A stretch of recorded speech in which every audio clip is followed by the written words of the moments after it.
মিনুৱে তাইৰ একমাত্ৰ ল'ৰাৰ বিয়া সাগৰিকা নামৰ এজনী ছোৱালীৰ সৈতে পাতি দিছিল। কিন্তু সাগৰিকায়ে যৌতুক ননাৰ বাবে মিনুৱে তাইক বৰ কথা শুনাই থাকিছিল। সাগৰিকায়ে লৰালৰিকৈ বাচন ধোৱাৰ বাবে তাইৰ হাতৰ পৰা এখন প্লেট পৰি ভাঙি থাকিল। এইজনীয়ে যে কেৱল বস্তুবোৰ ধ্বংসহে কৰিব জানে। তই মোৰ মুখলৈ কি চাই আছ? সোনকালে এইবোৰ চাফা কৰি নেপেলাও কিয়? হুলস্থুল শুনি ৰূপম তালৈ আহিল। মা, তুমি ৰাতিপুৱাই কিয় হুলস্থুল কৰি আছা? আৰু তুমি সদায় সাগৰিকাক কিয় কথা শুনাই থাকা? তাইৰ লগত যৌতুক অনা নাই, সেইটোৱেই কিবা তাইৰ দুখ নেকি? মোৰ দেখোন চাকৰি এটা আছেই, আৰুনো লাগে কি? আৰু মই সাগৰিকাক পচন্দ কৰিছিলো, সেইবাবেহে বিয়াৰ বাবে হা কলো। আৰু সাগৰিকায়ে মিছা কথা কোৱা নাই, গোটেই ৰাতিটো পৰিয়ে শুবলৈয়ে দিয়া নাছিল, সেইবাবেহে শুৱাৰ পৰা উঠোতে দেৰি হ'ল। তোক একো নালাগে, কিন্তু আমাকতো লাগিছিল। মা, তোমাক কি লাগে মোক কোৱা, মই তোমাক আনি দিম। মই মোৰ কামৰ বাবে গুৱাহাটীলৈ যাম, তাৰ পৰায়ে মই তোমাক আনি দিম। তাৰ পাছত মিনুৱে মুখ ফুলাই তাৰ পৰা গুচি গ'ল। সাগৰিকা, মাৰ কথাবোৰত তুমি বেয়া নাপাবা, মা তেনেকুৱাই। আপুনি কিয় তেনেকৈ কৈছে? মইনো বাৰু মাক কিয় বেয়া পাম? আৰু আপুনি যে গুৱাহাটীলৈ যাব, সেই কথাটো যে মোক কোৱা নাই কিয়? বেয়া নাপাবা, মই কবলৈ পাহৰি গৈছিলো। বাৰু কোৱাচোন, তোমালৈ আৰু পৰিলৈ কি আনিম? মোক একো নালাগে, মই আপোনাক আৰু পৰিয়ে দেউতাকক বিচাৰে আপুনি ভালে কুশলে উভতি আহকগৈ। তাৰ পাছত সাগৰিকায়ে ৰূপমক সাবটি ধৰিলে আৰু তাৰ পাছত ৰূপমে তাৰ বেগটো লৈ অফিচৰ কামত ওলাই গ'ল আৰু সাগৰিকায়েও ৰূপমক ধুনীয়াকৈ বিদায় দিলে। অ বাইদেউ, মোৰ ল'ৰাটোক মোৰ বিষয়ে কি কথা লগালে? মা, আপুনি এইবোৰ কি কথা কৈছে? মই তেনেকুৱা একো কৰা নাই। মিছা কথা নকবি, মই চব শুনি আছিলো, তই মোৰ কথায়ে কৈ আছিলি। তেতিয়াই তালৈ সাগৰিকাৰ শহুৰেক আহিল।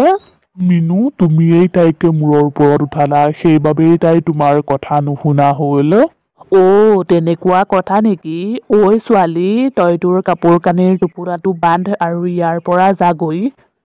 মা, মই যদি কিবা ভুল কৰিছো তেতিয়াহ'লে মোক ক্ষমা কৰি দিয়ক, কিন্তু মোক ঘৰৰ পৰা উলিয়াই নিদিব। মই সৰু ছোৱালীজনীলৈ কলৈ যাম?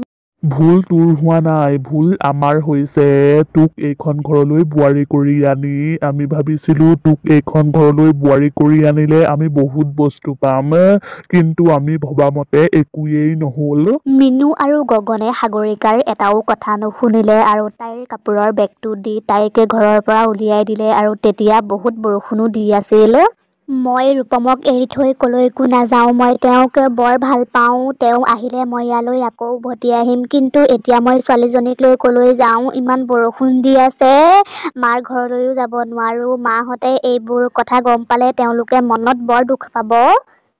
সাগৰিকায়ে এতিয়া কি কৰিব একো বুজিয়েই পোৱা নাছিল। তাৰ পাছত তাই এখন হাতত ছোৱালীজনী আৰু আনখন হাতত বেগটো লৈ ইফালে সিফালে ৰুম বিচাৰিবলৈ ধৰিলে, কিন্তু তাই কতোৱেই এটা ৰুম বিচাৰি নাপালে। তাৰ পাছত তাই এজন মানুহৰ ওচৰলৈ গ'ল। মানুহজনে সাগৰিকাৰ হাতত ছোৱালীজনী দেখি ছোৱালীজনীলৈ মানুহজনৰ বেয়া লাগিল। ভাল ৰুম নাই, কিন্তু এটা ৰুম আছে, তই যদি থাকিব পাৰ তেতিয়াহ'লে তই থাকিবি। তাৰ পাছত মানুহজনে সাগৰিকাক এটা ৰুমৰ ওচৰলৈ লৈ গ'ল, যিটো ৰুম বহুত বছৰৰ পৰা বন্ধ হৈ আছিল। এইটোৱেই সেইটো ৰুম, অলপ ভাগি ছিগি আছে, তই যদি থাকিব পাৰ তেতিয়াহ'লে থাক।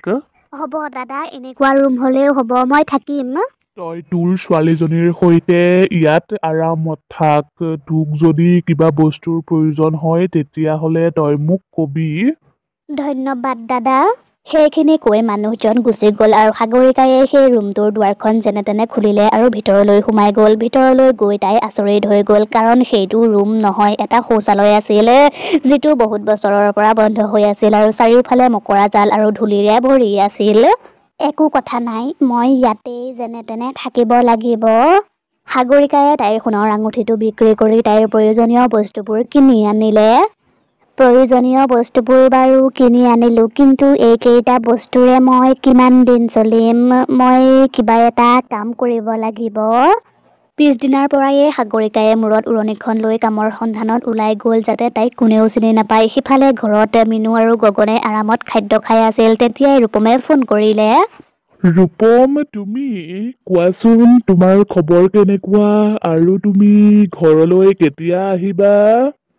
দেউতা মই ভালে আছো মই তোমালোকৰ খবৰ খাতি ল'বলৈহে ফোন কৰিলোঁ কোৱাচোন তুমি মা সাগৰিকা আৰু মোৰ ছোৱালীজনীৰ খবৰ কেনেকুৱা আৰু সিহঁত ক'ত আছে সাগৰিকাক ফোনটো দিয়াচোন মই তাইৰ সৈতে কথা পাতোঁ তেতিয়াই গগনে মিনুক ইংগিতেৰে ক'লে ৰূপমে সাগৰিকাৰ কথা সুধিছে। তেতিয়াই মিনুৱে পটককে গগনৰ পৰা ফোনটো লৈ ল'লে।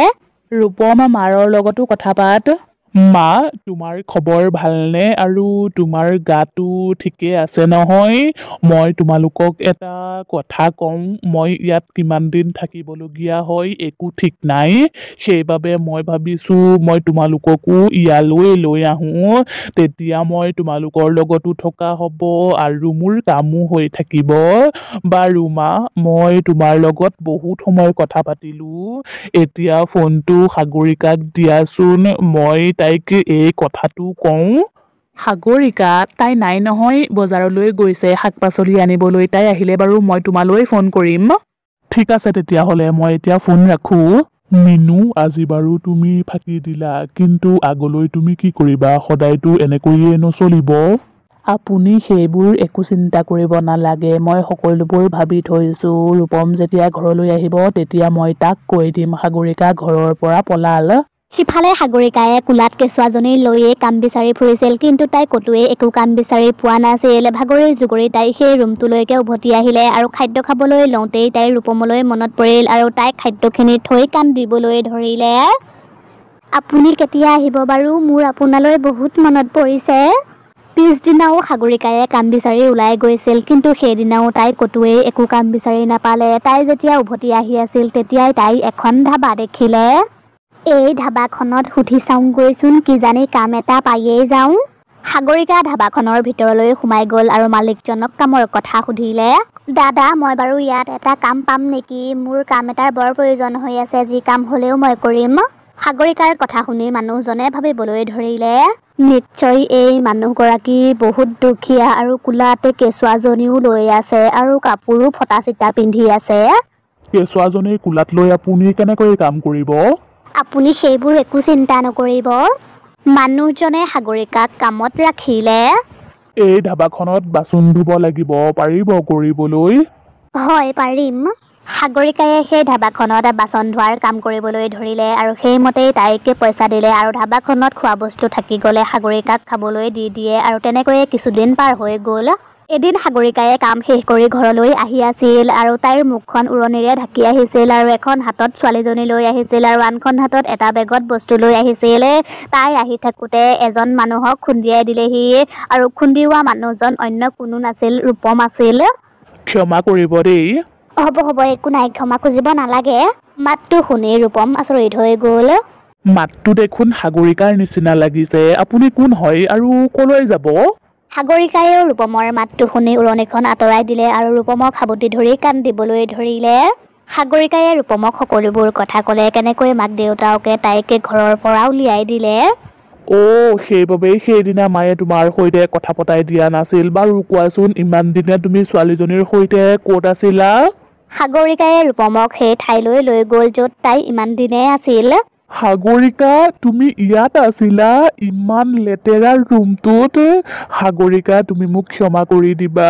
মোৰ মাৰ বাবে তুমি ইমান কষ্ট পাবলগীয়া হ'ল তুমি এতিয়া মোৰ লগত ঘৰলৈ ব'লা মাৰ সৈতে মোৰ কথা আছে তাৰ পাছত ৰূপমে সাগৰিকাক তাৰ লগত ঘৰলৈ লৈ গ'ল মা দেউতা ক'ত আছা তোমালোক সোনকালে এইফালে ওলাই আহা ৰূপমৰ চিঞৰ শুনি মাক দেউতাক বাহিৰলৈ ওলাই আহিলে আৰু ৰূপমৰ লগত সাগৰিকাক দেখি সিহঁতে থতমত খাই গ'ল ৰূপম মানে হ'ব মা তুমি আৰু মোক একো কথা ক'ব নালাগে মই তোমালোকৰ সকলোবোৰ কথা গম পাইছোঁ তুমি সাগৰিকা আৰু মোৰ ছোৱালীজনীৰ লগত বহুত বেয়া কৰিলা মই মনত বহুত কষ্ট পাইছোঁ তোমালোকে এনেকুৱা কৰিবা বুলি মই সপোনতো ভবা নাছিলোঁ মই ইয়ালৈ তোমালোকক মোৰ লগত লৈ যাবলৈ আহিছিলোঁ কিন্তু এতিয়া মই তোমালোকক মোৰ লগত লৈ নাযাওঁ মই কেৱল সাগৰিকা আৰু মোৰ ছোৱালীজনীকহে মোৰ লগত লৈ যাম আৰু